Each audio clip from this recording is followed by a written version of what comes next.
What is up, Steelers Nation? Thank you so much for jumping on to another episode of All Steelers Talk. I'm Noah Strackbine, joined always by my man Jacob Punturi. Find us on youtube.com/All Steelers Talker. Subscribe anywhere you get your podcast. The Pittsburgh Steelers, they got their schedule yesterday. It's not as bad as last year. That's the easiest place to start.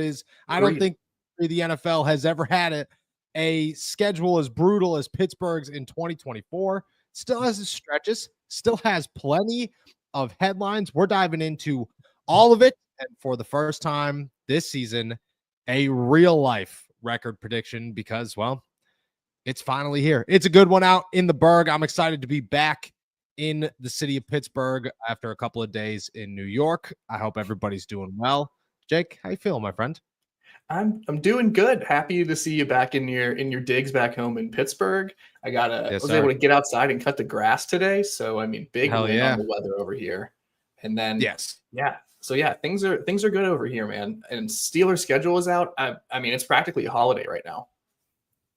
I agree.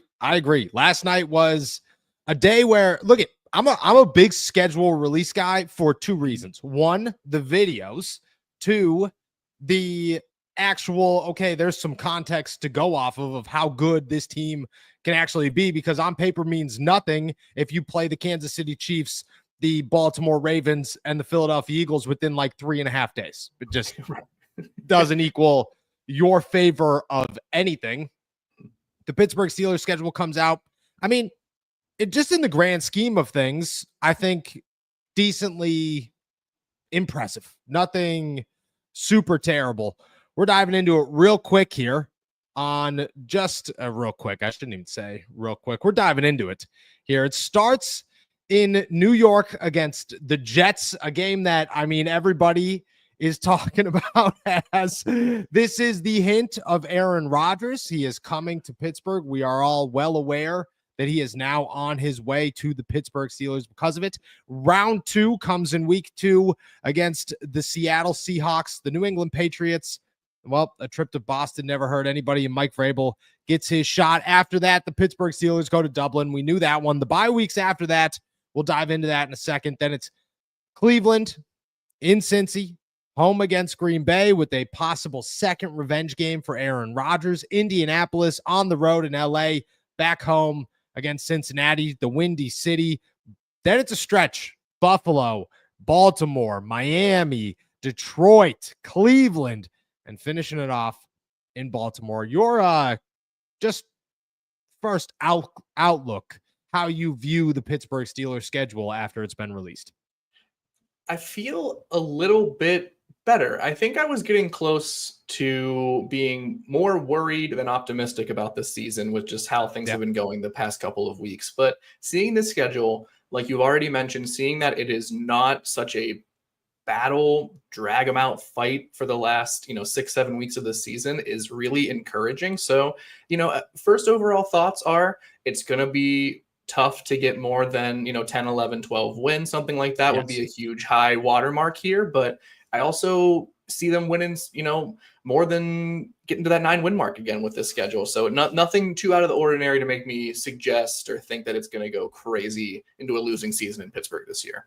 I agree. I look at this and say the Pittsburgh Steelers have the ebbs and flows of a season that everybody's looking for. Nothing is totally stacked against them. That last stretch is brutal, and we're going to dive into that here in a little bit. But you're looking at it going, this is, you could beat Seattle. You can beat New York. You can beat New England. You can beat Cleveland and Cincy and potentially Green Bay, Indianapolis, the Chargers you beat last year.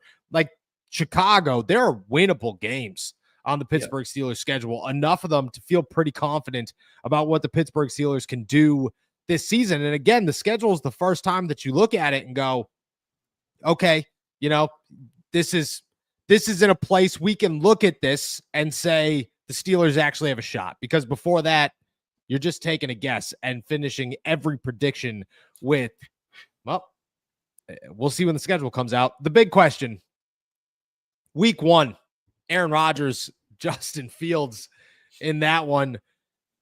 I mean, the NFL said today, I was on the conference call, no, had nothing to do with Aaron Rodgers. But if Aaron Rodgers does end up in Pittsburgh, all the better to the NFL, obviously. I mean, can it get any more blatantly obvious than this, that everybody feels pretty confident Aaron Rodgers is coming to Pittsburgh? I kind of have a devil's advocate, but I want to ask you first. Well, my immediate thoughts on the response from the league about the scheduling ifs and questions and things like that is just the marketing PR spinability of the NFL should be studied for ages, because the fact that they can put out the Steelers schedule and say exactly what you just quoted off and pass it off as a real answer, as if it's not just them winking and nudging at what's to come, is just incredible. So, hats off to the NFL. I love the ability for the league, Coach Tomlin, all the way down, for their ability to just BS directly to people's faces. But it's really quite impressive. That's my biggest takeaway right now. It is very quiet. It is very impressive. Look at the Pittsburgh Steelers have pretty much told us to our faces that Aaron Rodgers is going to come at some point. I mean, Art Rooney said, yep, feels like it's yes. So, well, thanks, bro. Appreciate it. That's just the sentiment we've gotten here. To be honest, though, like I want it to be Aaron Rodgers versus the Jets, because that keeps eyes on Justin Fields versus the Pittsburgh Steelers. I'll ask this question to you. You look at the Jets game, you look at everything that comes with Aaron Rodgers' side of it. There's the Justin Fields side of it. If Justin Fields walks into or welcomes the Pittsburgh Steelers and wins, what does it say?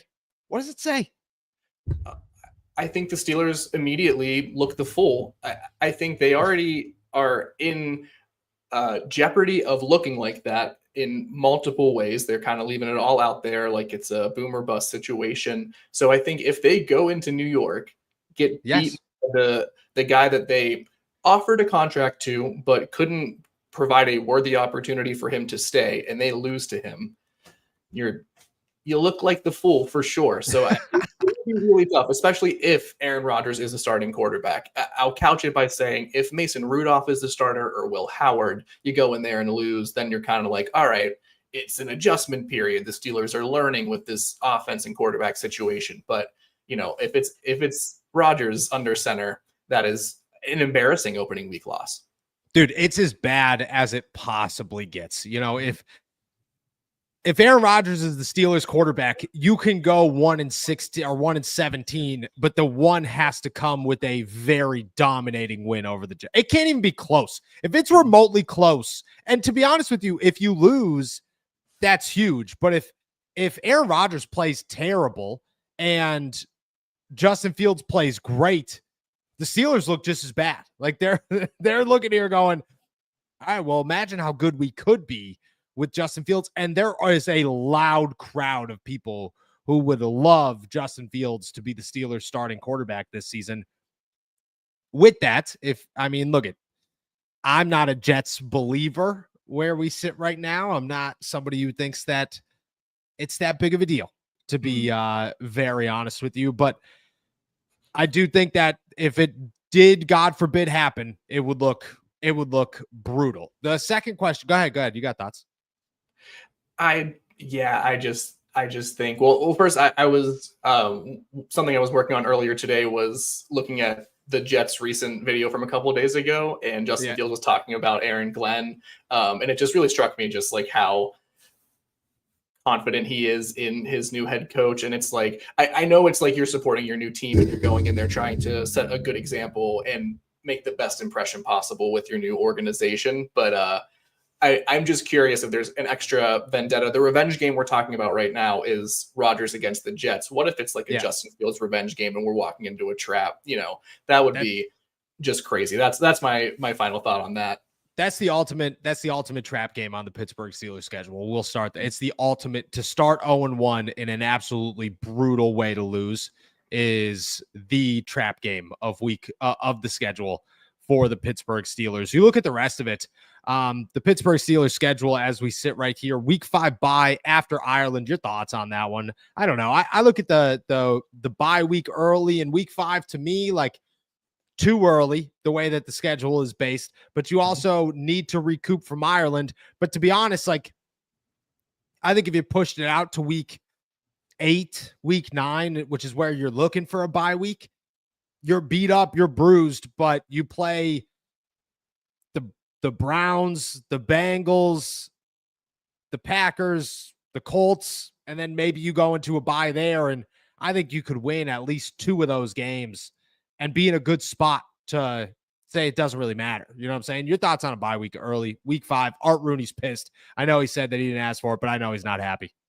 Yeah, I can certainly see why the Steelers or Art Rooney or whoever is not very happy with having an early bye week. I would say, in principle, I'm not in favor of having such an early bye week, especially since the regular season schedule has expanded. Just because, 12 more games compared to the first 5 games, you're literally doubling the chance of injury happening, fatigue taking effect, etc. So I would love to see it come a little bit further in the regular season. That being said, I'm looking up and down the schedule. I do not see the ideal spot, and I don't think it's impossible to actually say. But so I think really week 5 bye could be ideal because maybe they have a tough start, and if they do, they can recoup really quickly, and maybe they go on a run after. I don't know. Jacob's being optimistic on a Thursday. So, could you imagine if you start off rough against the Jets, the Seahawks, the Patriots, and the Vikings? I get it, the Vikings, but you should realistically start 3-1 in that stretch. And if you don't do that, like, you're in trouble. You're in a lot of trouble. You don't think they'll go 0-6 to start the season? That's on one of my that's on one of my what's more likely here. And I'll tell you, shout out Dan Orlovsky, my friend. Shout out Dan Orlovsky. All right, toughest stretch of the schedule and easiest stretch of the schedule. I don't know if you got it up or if you need me to pull it back up here, but for me, it's easy. It's the end of it. It's you go Chargers, Bengals, Chicago, which, probably the easiest one you got there. Buffalo, Baltimore, Miami, Detroit, Cleveland, and end it in Baltimore. Home against Baltimore is just awful, in my opinion. You feel different? No, the toughest stretch for me is those final 6 weeks, starting with Buffalo. It's obviously not the same as last year in the gauntlet going through, but man, you're playing 6 playoff, well, not Cleveland, but you're playing 5 out of 6 playoff teams realistically down the stretch. And you're playing a divisional rival in Cleveland, even if they're not, I don't think they'll be there, but it's AFC North football. It's a coin toss, as we know. So I would probably pinpoint those final 6 weeks as the most difficult. But yeah, I mean, you see there's bumps in the road all over this potential schedule for the Steelers. Like I think they could do better. I think they could have a solid season, but I see trap games happening here as well. I agree. You got an easy stretch for the Steelers. Your easiest stretch of the schedule here. Where do you expect them to be the best? I would hope they are the best week 6 to week 10.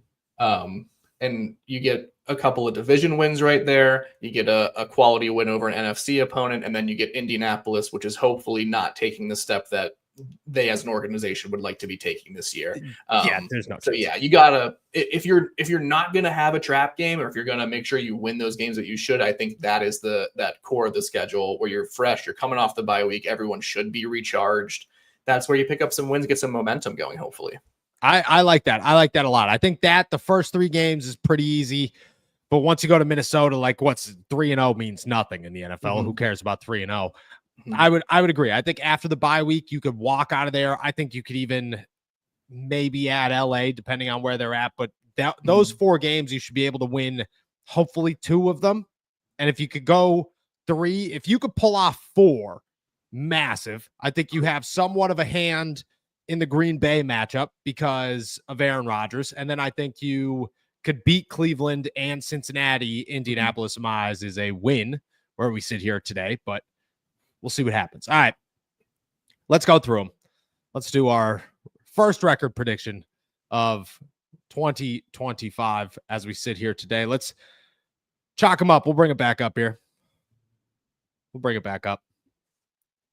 Week 1, Pittsburgh Steelers on the road at MetLife Stadium. Justin Fields welcomes his former team who said, "You're benched.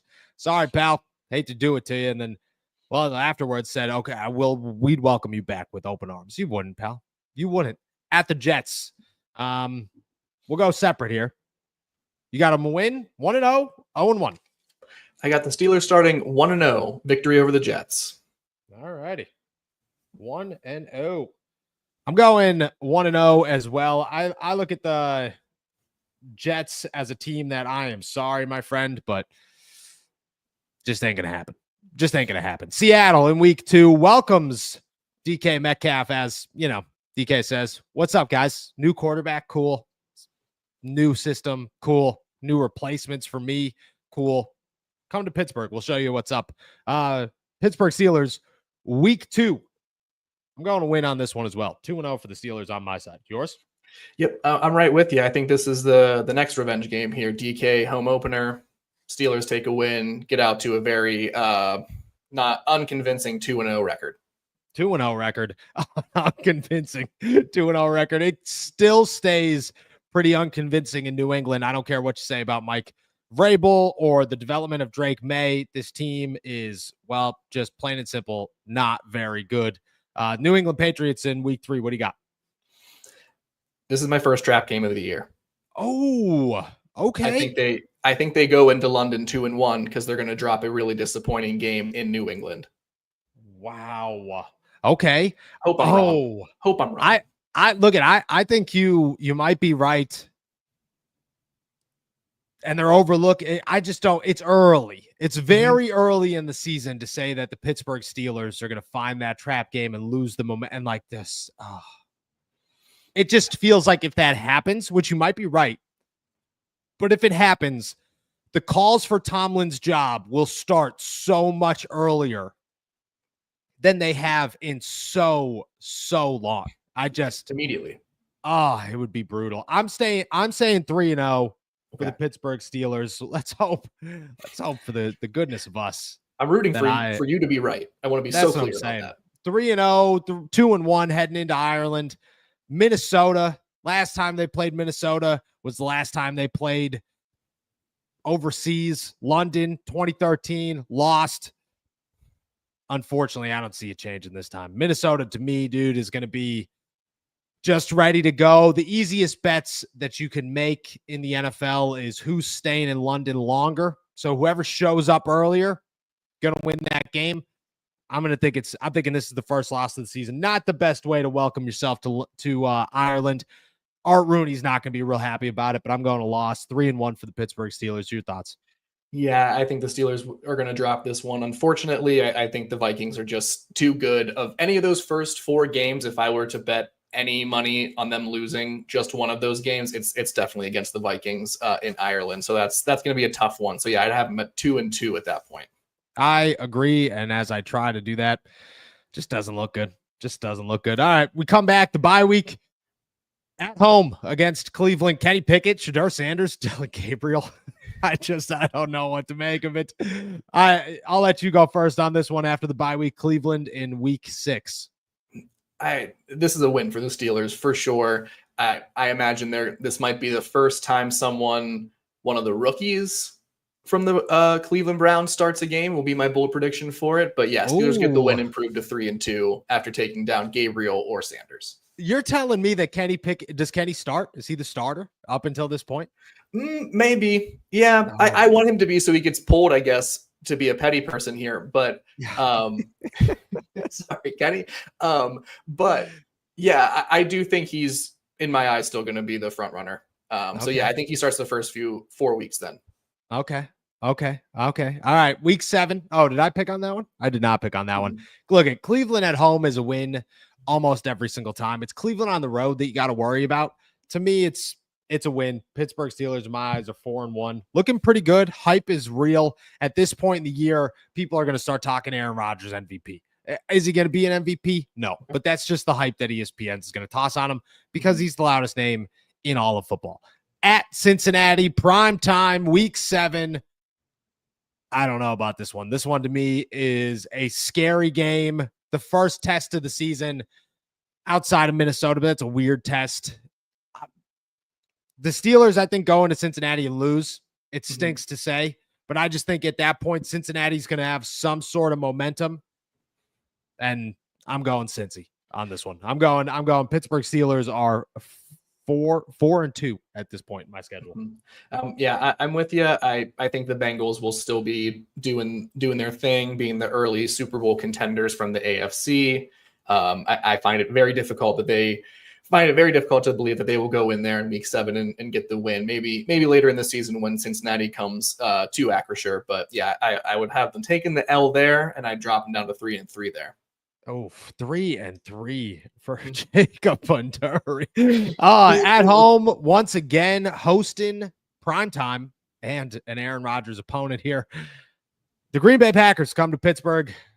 I'll let you go first on this one. Aaron Rodgers revenge, number 2. I think this is a win for the Steelers. I think a theme that is developing here, and I firmly believe in, is that it's going to just be a back and forth sort of whiplashy sort of season. So I have the Steelers getting the win at home here, improving to 4-3, and we are 1 week removed from talking about how that team is maybe tanking for the number 1 pick, and now we're talking about how they could win the AFC North or something all of a sudden after beating Green Bay. I think it's going to be so topsy-turvy. Okay. I think it's also a win. I think it's a defying win, but I think the momentum, and I agree with you. I think right here is like when you really start to talk, okay, Steelers are it. This is real. The hype's there. The ESPN's blowing up. All the national media's screaming as loud as they can for the Pittsburgh Steelers. I think they pull it off because of Rodgers. I look at it and go, you're gonna win the 2 revenge games. Like, revenge games are wins. This is just what they are. And Rodgers is gonna get his revenge game. I'm looking at it. So then next week, Indianapolis. In my eyes, this is the trap game. This is the big trap game. Indy's not a good team. I don't expect them to be a good team. I expect them to beat the Steelers. I don't look at Indianapolis as a team that the Steelers are going to look at fairly, and this is the first time that we're talking about them overlooking somebody. I'm going Indy. And I think you're very, very fair of you to have that as the trap game. Since I already have my trap game coming early on in the season, I think they take their lesson here, and I think they get the win, especially because they're playing the Colts at home. I'm going to give the Steelers the benefit of the doubt here. Have them getting a win might be very ugly of a win. But then they improve to 5-3 because of it. 5-3 both ways here. You're on the road, LA Chargers. I'll say this: there's no easier stadium to play in than one that the Chargers are also playing in. Your pick here. Steelers on the road here, just for the exact reasons you already mentioned. It feels like every time they are around, the Chargers very rarely get the benefit of a home field advantage, unfortunately for them. Yes. So I think the Steelers walk in, terrible towels are flooding the stadium, and they get another win. And now here's the momentum's rolling here at this point. They're up to 6-3. Yeah, look at 6-3 is a great place to be. I think this is a back-to-back loss for the Steelers. It's a tough spot to be. I hate that I'm doing it because back-to-back losses is where things start to go awry, but I'm sorry, but I just don't look at the Pittsburgh Steelers as a 6-3 football team. Like, they should be, but I think 5-4 fits them a little bit better where we sit today. And look at Najee. There's just, you can't tell me that you don't picture right now Najee Harris sitting there post game with like the perfect "F-U Steelers" quote that he just lets off and then makes a big deal of after we make a big deal of it. It's just the storyline that we already have written. That's a little karma. That's for the Steelers, I guess. For the Steelers, maybe, for the Steelers. Cincinnati at home in week 11. I had them losing in the jungle, which they usually win in the jungle and then lose at home. I'm flipping it up this year. I think they win at home. I think the Pittsburgh Steelers move to 6-4, go 1-1 against Cincy. Yeah, your craziness here. I think they win at home because I'm with you. I think they are. I see the Steelers being a good home football team this year. And I think that continues when the Bengals come in week 11 and they push it to 7-3. And don't worry, the the foreshadowing, the implosion happens later, but 7-3, we're going to keep riding it. Then look, it gets rough after this next one. Chicago, the Windy City, 1 p.m. I have no faith in Caleb Williams yet. I'm sorry. Just that team is still young. A lot of holes. I think he's a good quarterback. I don't think the Bears are a good football team. I'm going Pittsburgh in this one. There's one thing that I think Steelers fans will learn very quick that week, and that is Aaron Rodgers owns the city of Chicago, and he's made it known so many times. That's a win. 7-4 on my side for the Steelers. I'm with you. I will say I think there is potential. Just this is a game that if they are winning and if they do come into this game, what would that be? 7-3 at that point.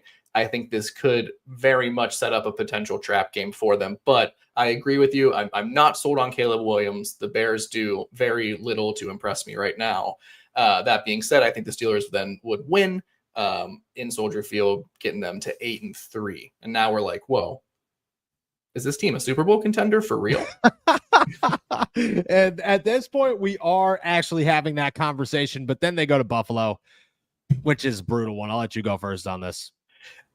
Yeah, this is a tough one because, again, we talk about it the whole week before. I'm projecting and how the Steelers can go in and make a statement in the AFC by beating a fantastic Buffalo Bills team, and they just, again, will come up short, and they will drop to 8-4 because Buffalo is just a powerhouse of a team.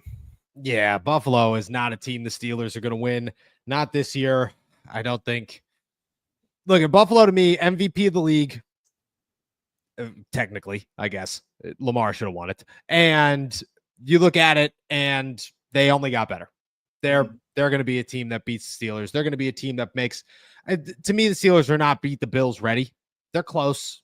They're quarterback in a couple of positions away, but right now they are not beat the Bills ready. Baltimore on the road, the first of those matchups this season.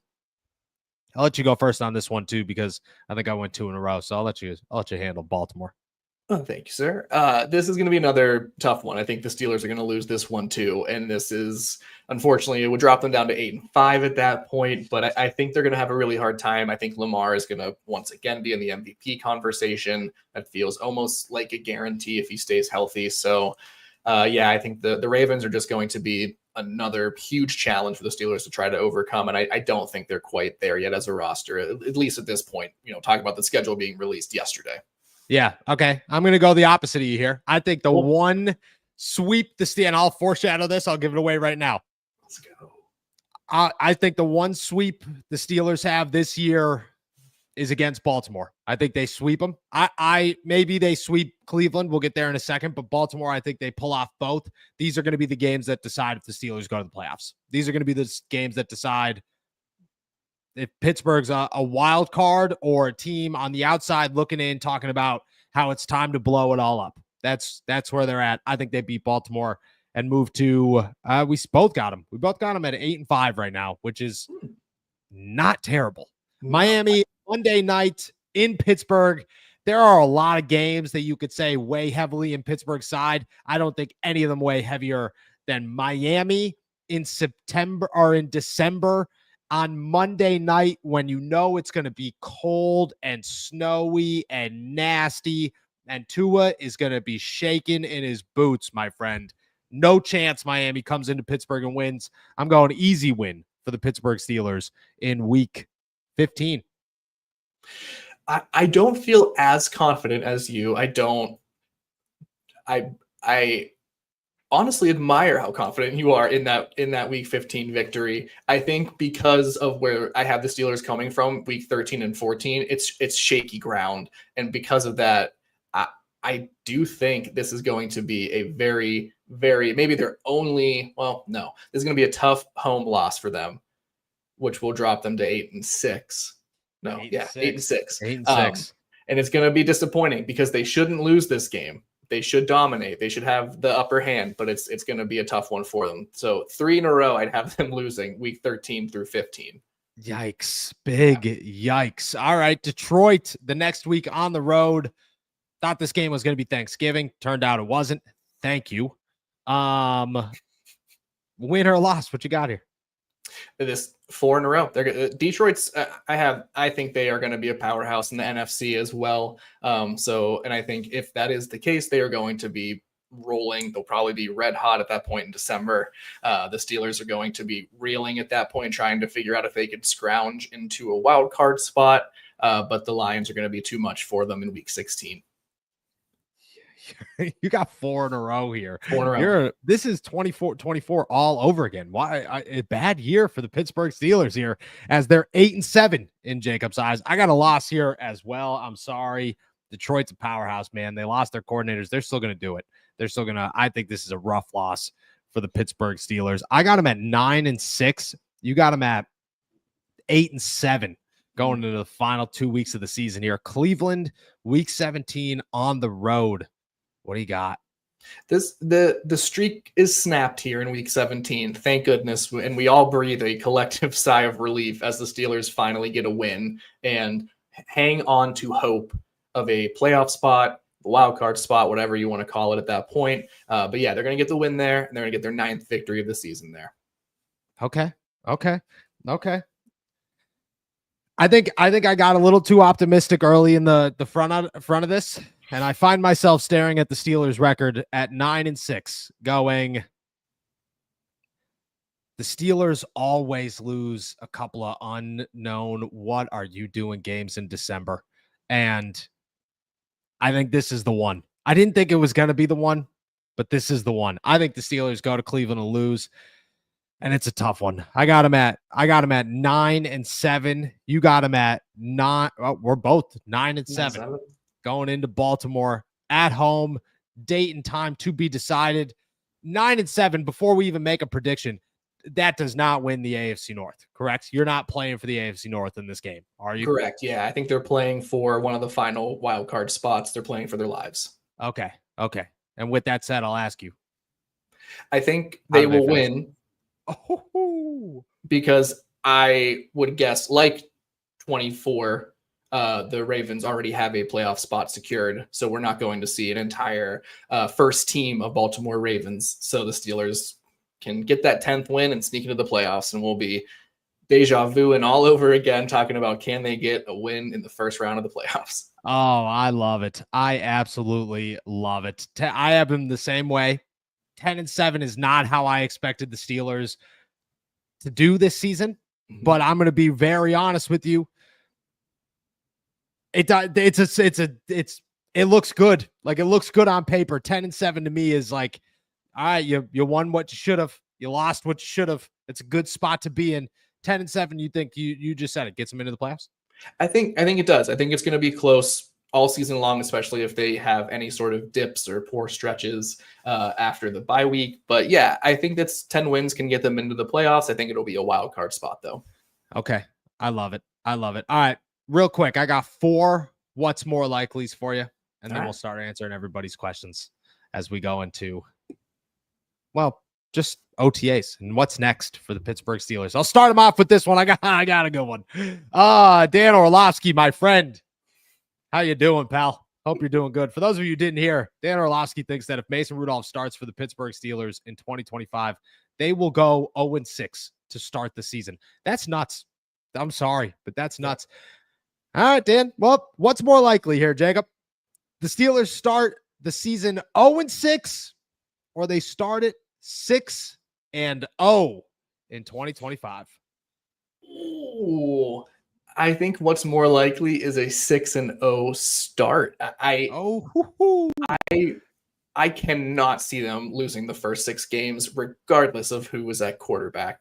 I could see them going 1-5. I could see them going 2-4. I just 0-6 whenever that means that you lose to Cleveland, New England, Seattle, the Jets. Yikes. Oh man, we're a poverty franchise at that point. That's terrible. So no, I think it's more likely we go 6-0, but I don't think that is on the docket for the Steelers either. I love that so much. All right, let's keep it going here. The Pittsburgh Steelers, the AFC North's no joke. It is one of, if not the hardest division, in the NFL. The Pittsburgh Steelers, what's more likely? They go 4-0 or 0-4 in division play this season. Oh, Oof. Oh gosh, I think it is more likely that oh gosh, I hate saying this, but I think it's more likely that they were to go 0-4 or 0-6. Like talking about the entire division. Yeah. Yeah, I think it's more likely they would drop Oh, I every guess. single. Yeah, I apologize. Oh, and No, no, 6, 6-0. I apologize. I do. I gotcha. I think it's more likely they go 0-6 than beating. I would be shocked if they beat Baltimore twice. I would be shocked if they are able to beat Cincinnati twice. Beating Cleveland twice is, yep. But yeah, I think it's more likely that they would lose all 6 games in the division. Yikes. Big yikes. All right. Well, the Pittsburgh Steelers, they play 6 playoff teams from last season. That is the Minnesota Vikings. I believe the Seattle Seahawks made it. The Green Bay Packers, the Buffalo Bills, the Baltimore Ravens, and the Detroit Lions. What's more likely?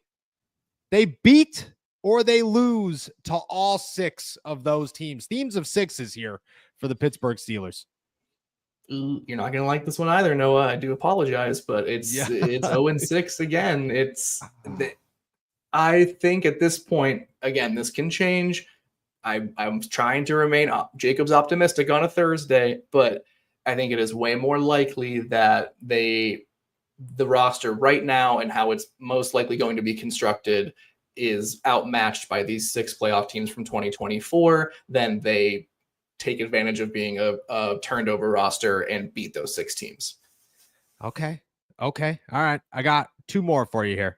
Right. The Pittsburgh Steelers opponent that is most likely, I guess, to lose to the Steelers and to win over the Steelers by the most points this season. Who are the Steelers getting blown out by? Who are the Steelers smoking in 2025?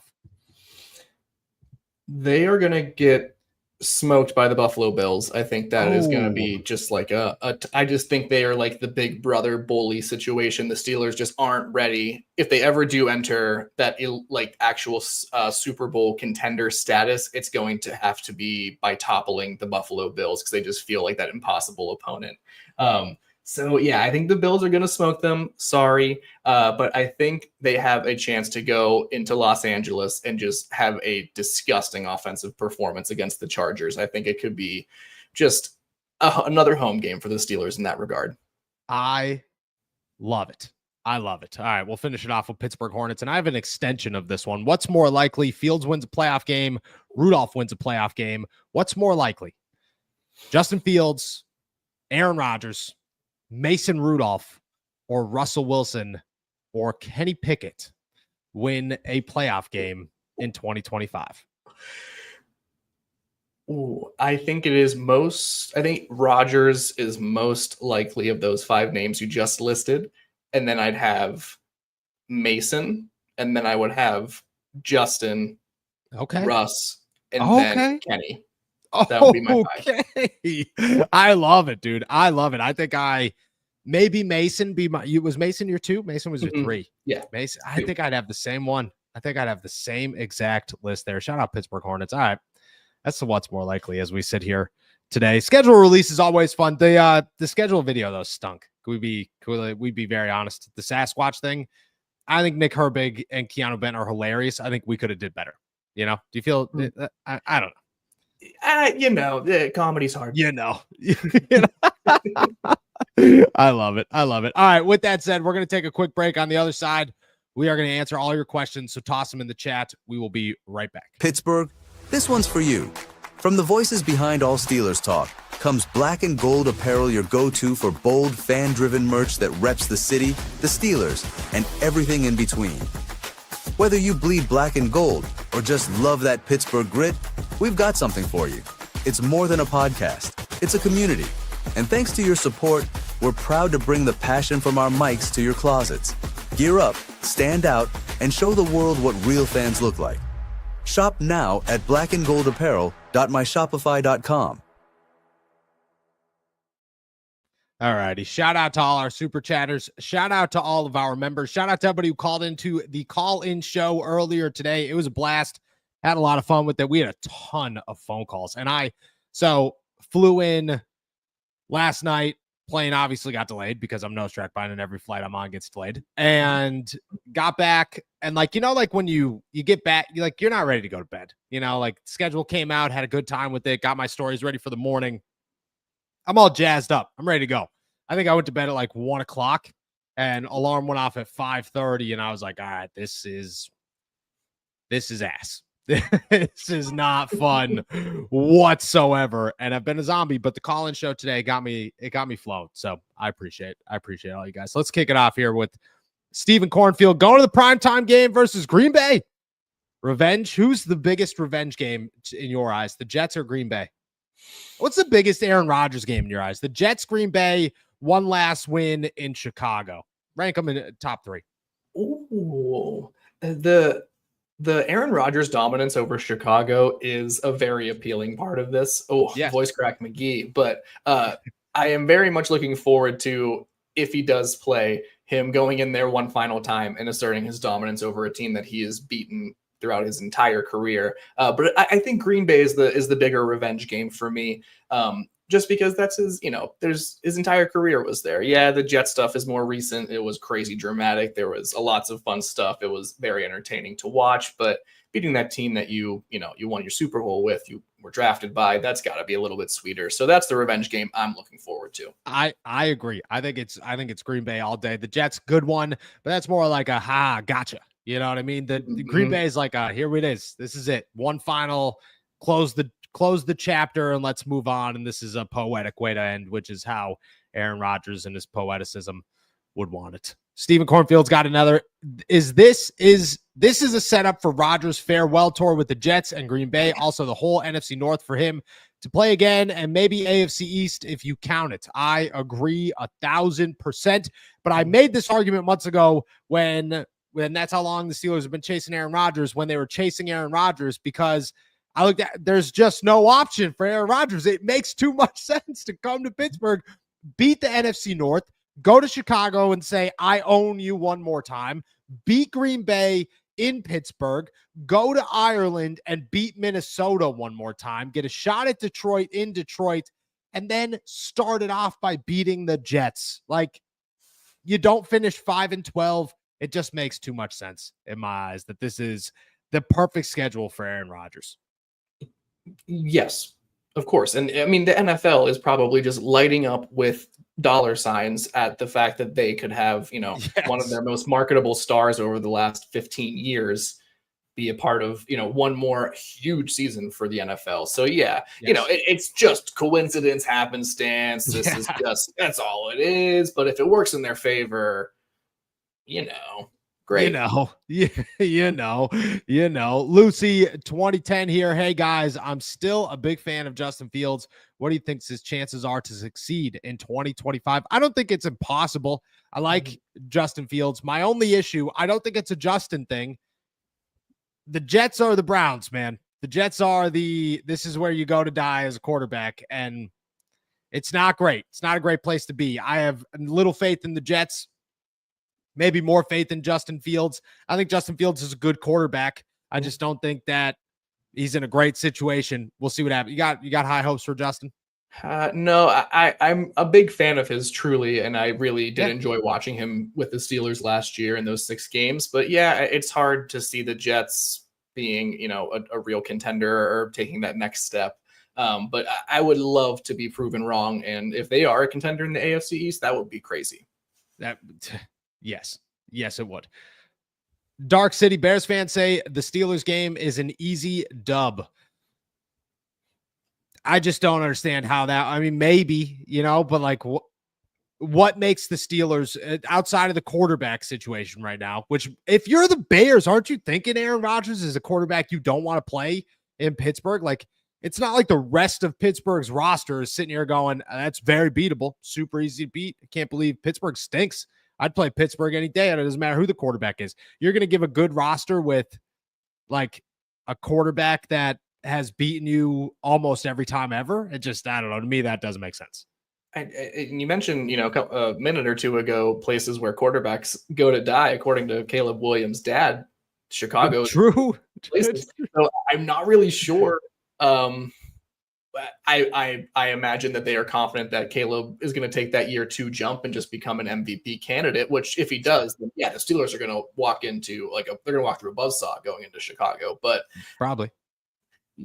based off of last year and everything the Bears have done so far in the offseason, it seems like it'll be kind of more of the same in Chicago as well. So I agree. okay, dude. Bears fans, that's fine. Okay. I get it.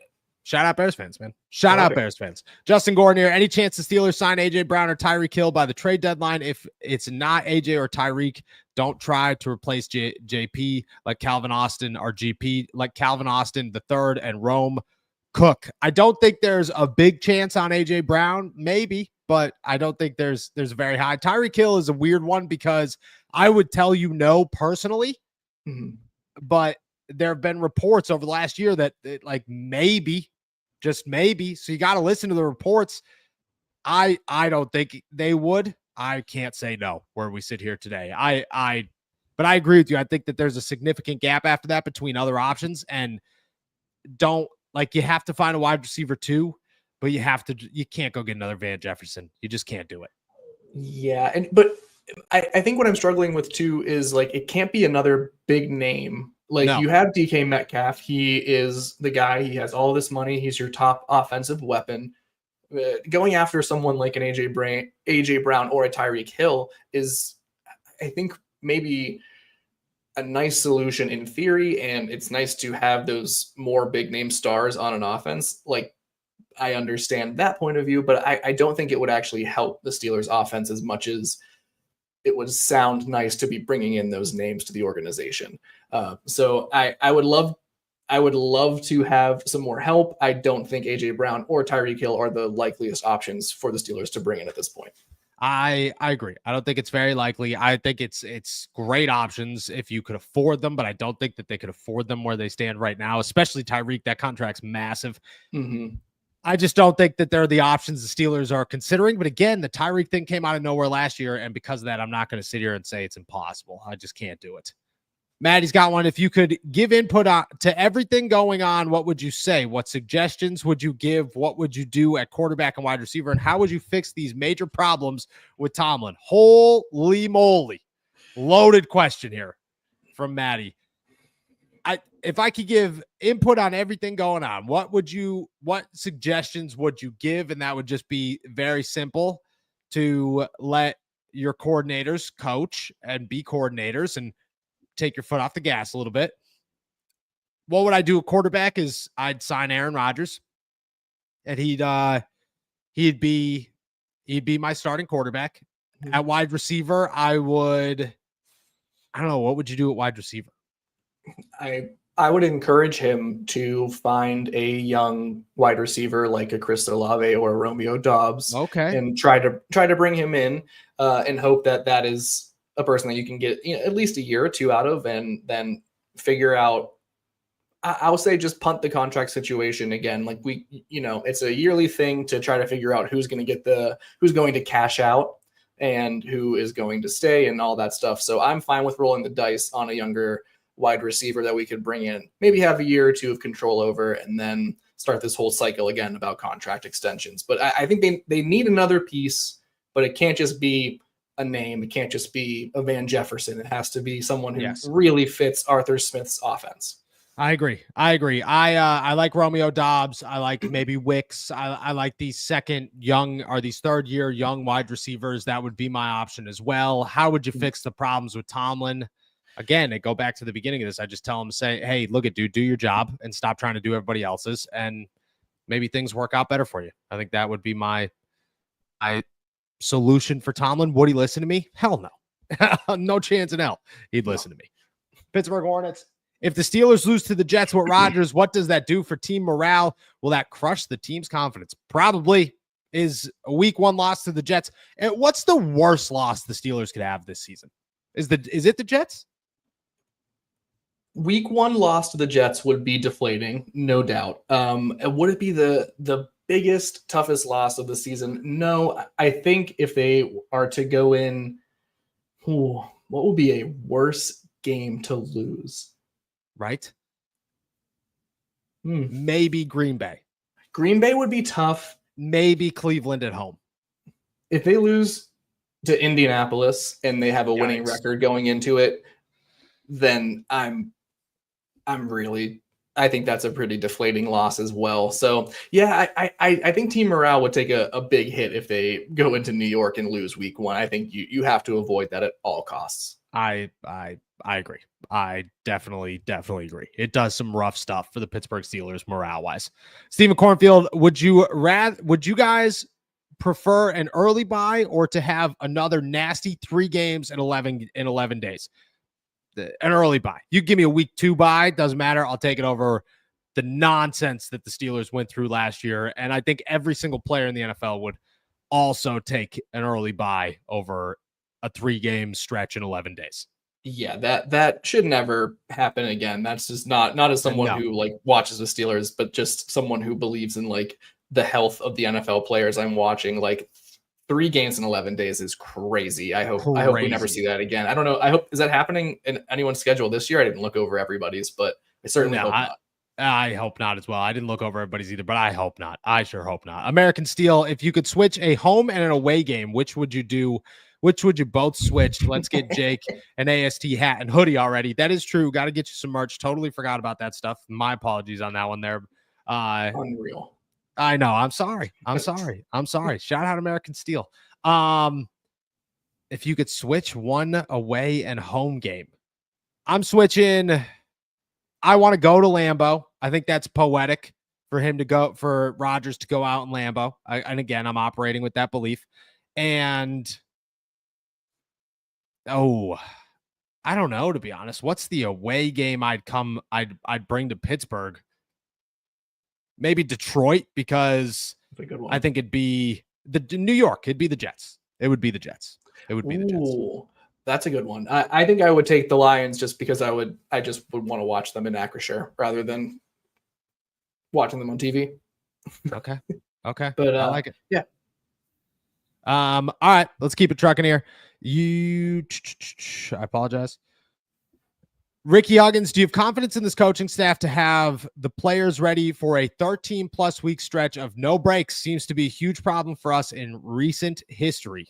Confidence that the Steelers could overcome a lot of craziness? I'm fairly confident. I guess my first question after reading that is like, how do you truly prepare for that? Like, is there a recipe?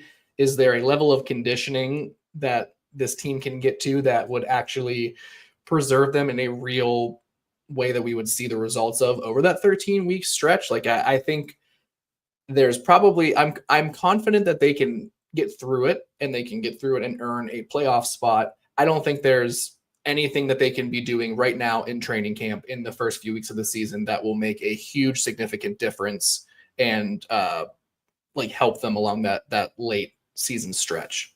I agree. Tomlin's a guy that could get you. It's not that I don't know what it is. You know what I mean? It's a little bit of time. I think the Tomlinism or the Tomlin effect of the downfall could come in at any time without any breaks. It doesn't matter. I think it's more like it's more of a Tomlin thing than it is a when, a where, a who. I just think it's a can you keep them locked in that long? I don't know about that one. Justin Gordon, what does WML mean? What's more likely? Sure. What's more likely? There it is. Y.E. Black or Derek Harmon? Breakout rookie year. I'm going Derek Harmon, dude. That dude's a freak. Y.E. Black is a stud, but I'm going Derek Harmon. Yeah, I think Derek Harmon, just for the simple fact of he'll get more opportunities and snaps once the regular season actually starts. I'm sure Y.A. Black is going to get reps and snaps and will be a part of certain packages, but I do see Derek Harmon being a very important and impactful contributor from the jump. I agree. I think that kid is going to be he's already got the really scary defensive tackle look. You know what I mean? Where he doesn't smile and he just he looks like he'd probably kill you in 2 seconds if he really wanted to. TJ's got that look all the time. Keanu Benton's got a pretty good look on it. Alex is just too nice of a guy. Same with Nick Herbig, but Cam's got it when he needs it. You know what I'm saying? It's just one of those, you just never know. You just never know. He's a gamer. He's a gamer. Ricky Huggins, once again, prediction on the number of sacks TJ gets this year. Ooh, it's a good question. Let me throw you an over under 12.5. Over. Okay. Give me another one. Give me a better one. Over under 15.5. Over. Whoa. I think TJ is a 16 to 18 sack guy this season. I do. I think he's up there. I think TJ is he's going to play both sides of the line. I got a lot of confidence in what TJ Watt could do this season. I don't think I have to sit here and like break down film. I think it's just as simple as, there are a few people in the NFL I have more faith to figure it out and succeed than TJ Watt. Very few people. And we'll finish it off with this one. Asada burrito. Noah, did the mullet survive the meeting yesterday? It did. We're still here. We're rocking. We're feeling good. And I appreciate everybody who stuck through us as we got through a wild week in good old New York. I will say this, walked out of the meetings and walked down to the street, and it was pouring rain and did not stop pouring rain. And I was soaked, dude. I was sitting on that plane. I felt so bad for everybody around me. I'm like, yes, I'm so wet right now. This is crazy. So shout out. Man, all right. You were that guy in the airplane. I was that guy in the airplane. Smelled like chicken because I just had a bunch of chicken tenders and fries, and I was soaking wet. It was a good time. It was a good time as always. All right, guys. With that said, we're heading out of here. Thank you guys so much for jumping on to another episode of All Steelers Talk. Make sure to subscribe to us on YouTube, youtube.com/All Steelers Talk. Check us out anywhere you get your podcasts. And as always, find all of our work at si.com/NFL/Steelers. We'll be back tomorrow morning. With that said, enjoy another beautiful day in the Berg. Peace.